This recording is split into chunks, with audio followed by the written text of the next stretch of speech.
આજે આપણો તૈયારી કરવાનો છેલ્લો દિવસ છે, બરાબર છે। આજે તૈયારી એક દિવસ કરી લેવાની છે।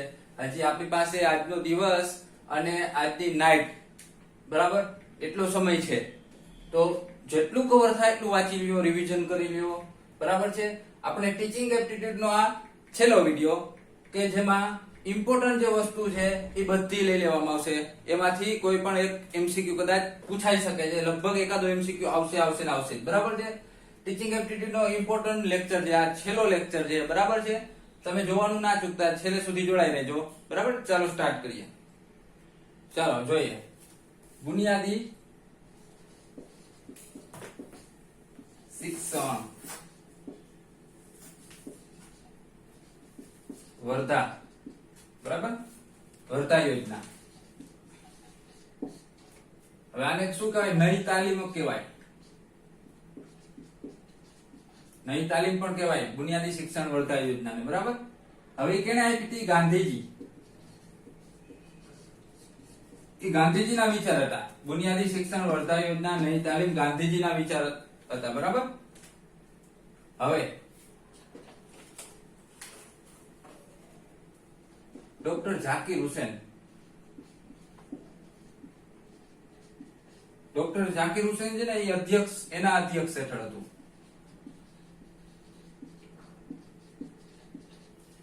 શું? ડોક્ટર ઝાકિર હુસેનના અધ્યક્ષ હેઠળ 40 દિવસ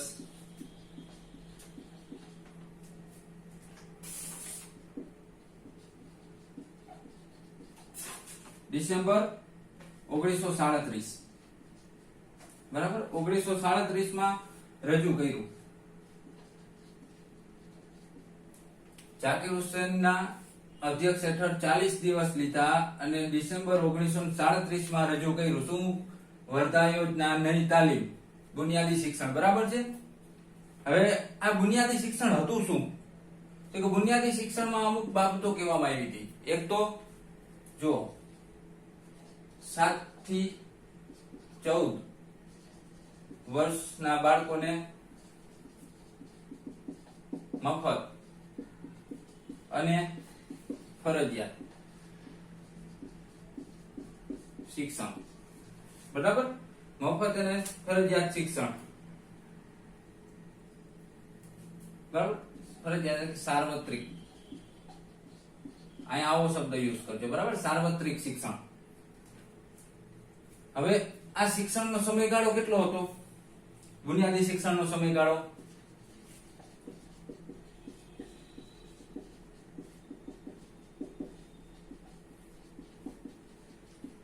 7 વર્ષ। કેટલા વર્ષ? 7 વર્ષ છે, બરાબર। તો જુઓ આમાં કેટલું ઇમ્પોર્ટન્ટ છે, ક્યારે રજૂ કરવામાં આવ્યું? તો બુનિયાદી પૂછાય તો 1937 માં રજૂ કરવામાં આવ્યું, બરાબર। 40 દિવસ થયા। એના અધ્યક્ષ કોણ હતા? ઝાકિર હુસેન। કેના વિચારો હતા? ગાંધીજીના વિચારો હતા। એને નઈ તાલીમ કહેવાય, વર્ધા યોજના કહેવાય, બુનિયાદી શિક્ષણ વર્ધા યોજના કહેવાય, બરાબર છે। તો આટલું યાદ રાખજો ને એમાં શું જોગવાઈ કરવામાં આવી? ખાસ 7 થી 14 વર્ષના બાળકોને મફત અને ફરજિયાત શિક્ષણ, પછી શિક્ષણને સ્વાવલંબી બનાવવું, યાદ રાખજો આ, પછી માતૃભાષા અને ઉત્પાદક ક્ષમતાના માધ્યમથી ભણાવવાનું। ઉત્પાદક ક્ષમતા એટલે એવી કે એ છોકરા કઈક શીખે, અનુભવે, કોઈ વસ્તુને બનાવતા શીખે, એ રીતે ઉત્પાદક ક્ષમતાથી એનું ભણાવવાનું, એ રીતે એની જોગવાઈઓ હતી, બરાબર, ભલામણો હતી। હવે આગળ જોઈએ, જુઓ જો પછી આવે છે રાધાકૃષ્ણન પંચ,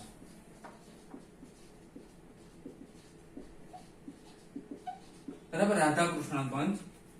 હવે આ રાધાકૃષ્ણ પંચ છે એને બીજા કયા નામે ઓળખાશે? જો સ્વાતંત્ર્ય, આપણે સ્ટાર્ટ કરીએ। સ્વાતંત્ર્ય પ્રાપ્તિ પછી પેલું, સ્વાતંત્ર્ય પ્રાપ્તિ પછી પહેલું, અને શિક્ષણ ઇતિહાસ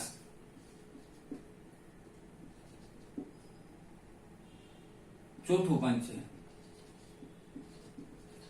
હવે આપણે આઝાદ થઈ ગયા પછીનું આ પહેલું શિક્ષણ પંચ અને શિક્ષણ ઇતિહાસમાં ચોથું શિક્ષણ પંચ, આ યાદ રાખજો, બરાબર છે। હવે આને યુનિવર્સિટી અંગેની ભલામણ કરી છે ની રાધાકૃષ્ણ પંચે યુનિવર્સિટી અંગેની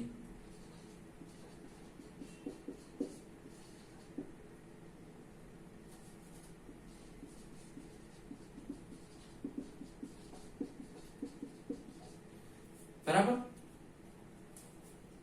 એને ભલામણ કરી હતી અને એ યુનિવર્સિટી શિક્ષણ અંગેનું ત્રીજું પંચ હતું. હવે આગળ જોઈએ 4 નવેમ્બર આ તારીખ યાદ રાખજો 4 નવેમ્બર 1948 માં ડોક્ટર રાધાકૃષ્ણન ના અધ્યક્ષ હેઠળ બરાબર અધ્યક્ષ હેઠળ આ સમિતિની રચના કરવામાં આવી. એની રાધાકૃષ્ણ પંચ એટલે નામ રાધાકૃષ્ણ પંચ આપ્યું અને અધ્યક્ષ રાધાકૃષ્ણ હતા ને એ માટે. હવે આ અહેવાલને રજૂ ક્યારે કરવામાં આવ્યો તો કે 14 નવેમ્બર 1948 માં એની સ્થાપના કરી બરાબર છે વિચાર મૂક્યો. હવે રજૂ ક્યારે આવ્યું 25 ઓગસ્ટ 1949 માં આ અહેવાલ રજૂ કર્યો બરાબર છે. હવે આમાં તો કે 100 ને ખાલી 18 અધ્યાય હતા અને 747 પૃષ્ઠ હતા. પૃષ્ઠો એટલે પના પેજ બરાબર છે. તો તમે રાધાકૃષ્ણ પંચ વિશે આટલું યાદ રાખવાનું છે, આટલું ઇમ્પોર્ટન્ટ છે. શું? સ્વાતંત્ર્ય પ્રાપ્તિ પછીનું પહેલું અને શિક્ષણ ઇતિહાસમાં ચોથું યુનિવર્સિટી શિક્ષણ પંચ અંગેની ભલામણ અને યુનિવર્સિટી શિક્ષણ પંચનું ત્રીજું પંચ બરાબર ત્રીજું પંચ છે આ યુનિવર્સિટી અંગેનું. પછી 4 નવેમ્બર 1948 માં રાધાકૃષ્ણના અધ્યક્ષ હેઠળ આની રચના કરવામાં આવી અને 25 ઓગસ્ટ 1949 આ 4 છે અને આ 9 છે બરાબર. 1949 માં અહેવાલ રજૂ કર્યો બરાબર. 18 અધ્યાય હતા અને 747 પૃષ્ઠ હતા. ચાલો આગળ જો એના પછી આવે છે કોઠારી કમિશન એટલે કે રાષ્ટ્રીય શિક્ષણ પંચ બરાબર. કોઠારી પંચ પણ પૂછે. હવે કોઠારી પંચ છે એ જો હવે યાદ રાખજો.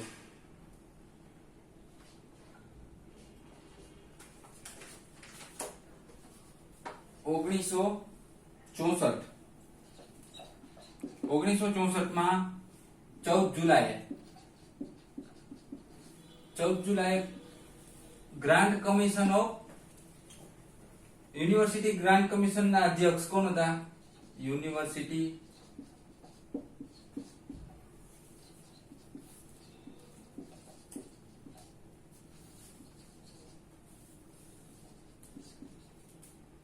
ડોક્ટર ડી.એસ. કોઠારી બરાબર. એટલે ડોક્ટર ડી.એસ. કોઠારી હતા એટલે કોઠારી કમિશન નામ આપ્યું. રાધાકૃષ્ણ હતા એટલે રાધાકૃષ્ણ પંચ નામ આપી દીધું બરાબર છે. કેના ઉપરથી નામ આવ્યા એ તમને ખબર હોવી જોઈએ. આના અધ્યક્ષપણા નીચે એની રચના કરી બરાબર. અને હવે જો આ એમપી છે ભારતીય શિક્ષણના ઇતિહાસમાં મેગ્ના કાર્ટા તરીકે ઓળખાય છે. ભારતીય શિક્ષણ ઇતિહાસના મેગ્ના કાર્ટા તરીકે ઓળખાય છે. શું તો કે કોઠારી કમિશન બરાબર છે. હવે જો આગળ જોઈએ શુભારંભ. તો આની શરૂઆત ક્યારે કરવામાં આવી હતી? 2/10/1964. આ જો ઓલો પેલો મોક ટેસ્ટ લીધો હતો ને અમદાવાદની કોલેજનો એમાં ઘણા બધા ક્વેશ્ચન આમાંથી કવર થઈ જશે બરાબર છે. પછી તો કે 20 જૂન 1966 મંત્રાલય 1966 માં મંત્રાલયને પાછો પરત કર્યો બરાબર. હવે આની ખાસિયત શું હતી? એક તો એક ત્રિભાષી શિક્ષણ ત્રિભાષી શિક્ષણ એક હતું, ત્રિભાષી શિક્ષણ કે સૂત્ર ગમે પણ શબ્દ આવી શકે, સૂત્ર કે શિક્ષણ, બરાબર. એમાં કઈ કઈ ભાષા આવશે તો જુઓ, માતૃભાષા અથવા પ્રાદેશિક ભાષા,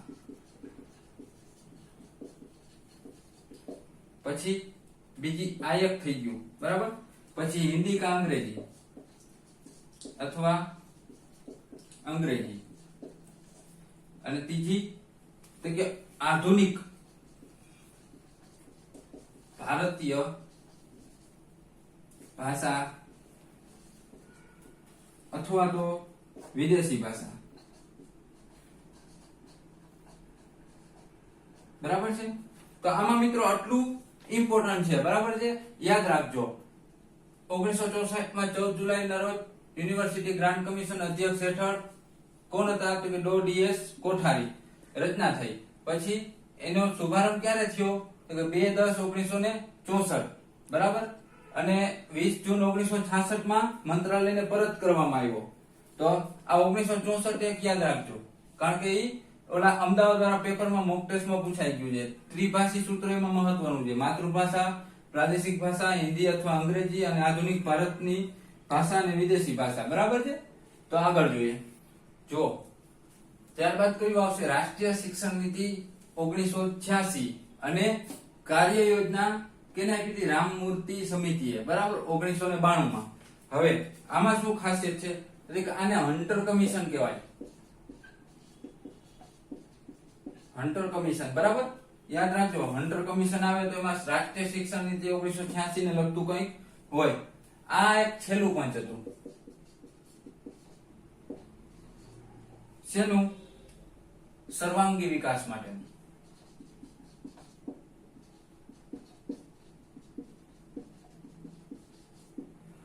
બરાબર. સર્વાંગીણ વિકાસ માટેનું છેલ્લું પંચ હતું. અને હવે આમાં એક ઇમ્પોર્ટન્ટ છે કે નવોદય વિદ્યાલયની સ્થાપના, નવોદય વિદ્યાલયની સ્થાપના નક્કી કરી હતી ક્યારે, રાષ્ટ્રીય શિક્ષણ નીતિ 1986 માં, બરાબર છે. જો ત્યારબાદ આવે છે શિક્ષણ અધિકાર,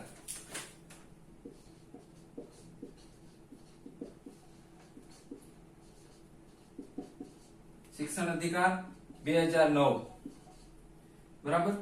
અથવા તો એને આરટીઈ એક્ટ 2009 કહેવાય, બરાબર છે. રાઈટ ટુ એજ્યુકેશન, શું આવશે આનું ફૂલ ફોર્મ શું થશે, right to education, right to education act 2009, બરાબર. શિક્ષણ અધિકાર 2009. હવે આમાં શેની જોગવાઈ કરવામાં આવી હતી અને ક્યારે થયું, તો જો 4 ઓગસ્ટ 2009, ચાર ઓગસ્ટ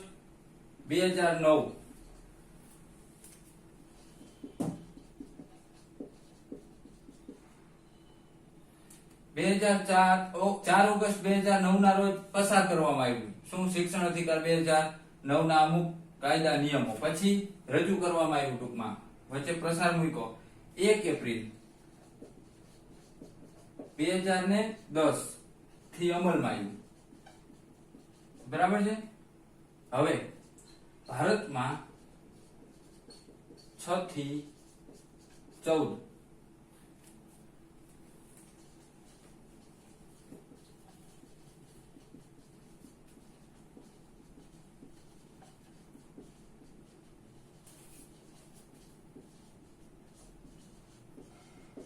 જો આનું કામ શું હતું, શિક્ષણ અધિકાર 2009 નું, આરટી એક્ટ 2009.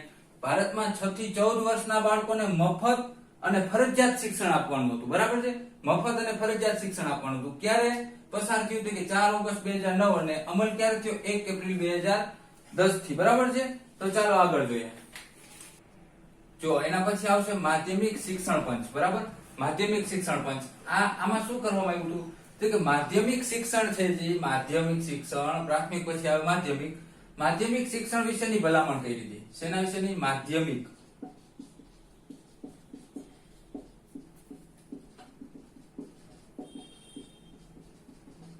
એવો પ્રશ્ન પૂછે કે માધ્યમિક શિક્ષણ અંગેની ભલામણ કયા પંચમાં કરવામાં આવી હતી શિક્ષણ પંચમાં? તો કે માધ્યમિક શિક્ષણ પંચ, બરાબર છે. હવે આના અધ્યક્ષ કોણ હતા? ડોક્ટર લક્ષ્મણ સ્વામી મુદલિયાર.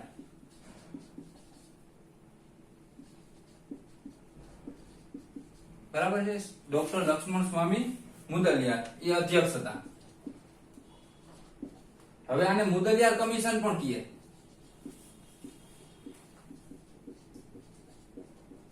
આ યાદ રાખજો, બે માંથી કોઈ પણ શબ્દ યુઝ કરી શકે, માધ્યમિક શિક્ષણ પંચ અથવા મુદલિયાર કમિશન. બરાબર. હવે ક્યારે આવ્યું? 23 સપ્ટેમ્બર 1952. બરાબર. ત્યારે નક્કી કરવામાં આવ્યું, એવો વિચાર મૂક્યો. અને રજૂ ક્યારે થયું? રજૂઆત 1953 29 ઓગસ્ટ. બરાબર. 1953 29 ઓગસ્ટ. બરાબર. આવી સમજી લેજો. 29 ઓગસ્ટ 1953 માં રજૂ કરવામાં આવ્યું. બરાબર. હવે આ પ્રકરણમાં 14 પ્રકરણ હતા. કેટલા?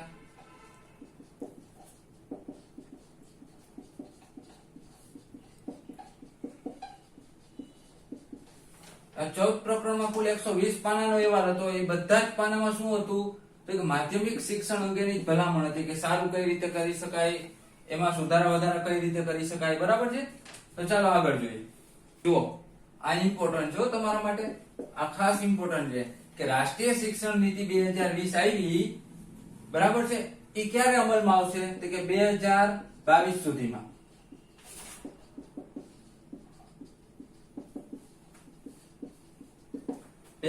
સુધીમાં અમલમાં આવશે. હવે શાળા શિક્ષણનું એમાં માળખું શું હતું?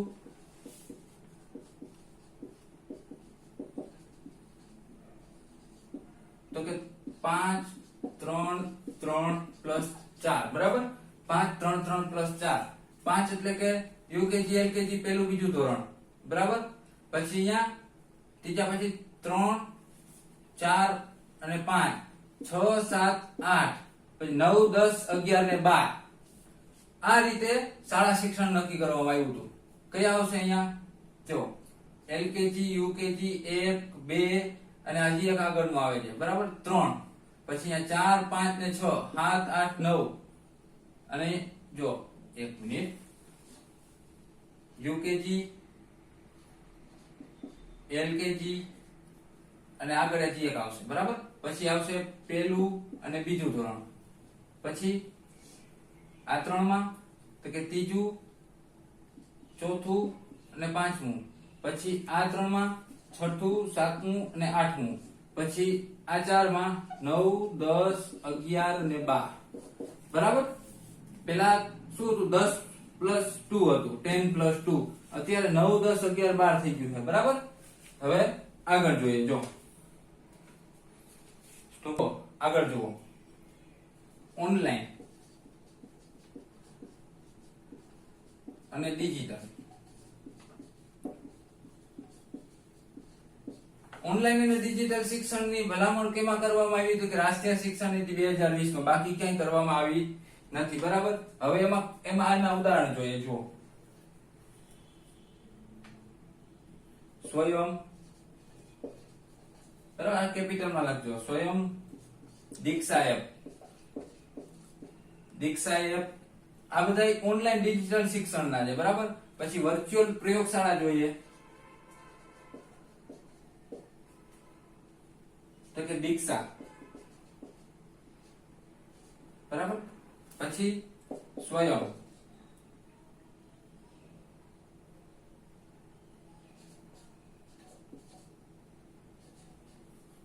આવશે. બરાબર.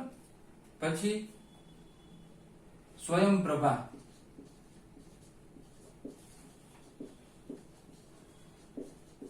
આ વર્ચ્યુઅલ લેબના ઉદાહરણ છે.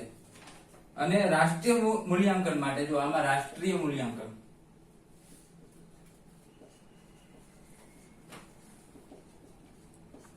એના માટે શું આવ્યું હતું? પરા, બરાબર. પછી બીજું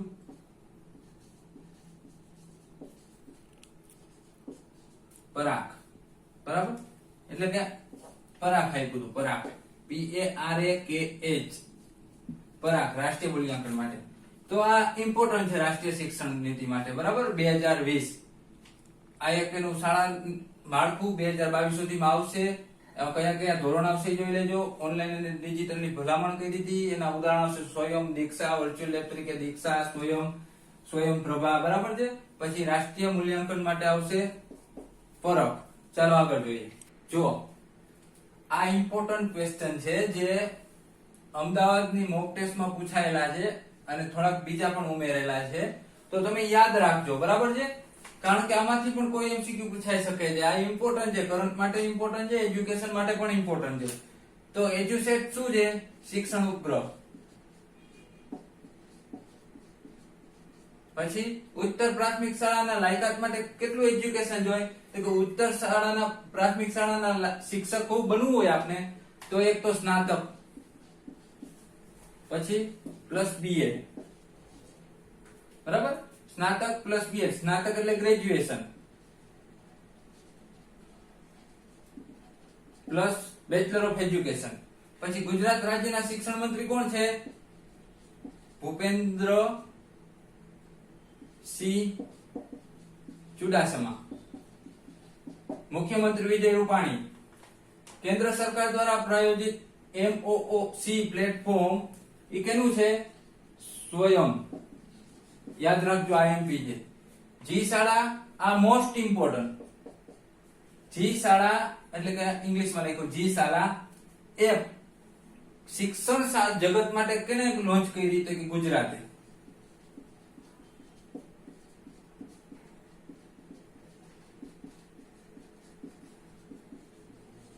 બરાબર. પછી સુંદરલાલ બહુગુણા એ કેની સાથે જોડાયેલા હતા? ચિપકો આંદોલન. એનું હાલમાં નિધન થયું છે.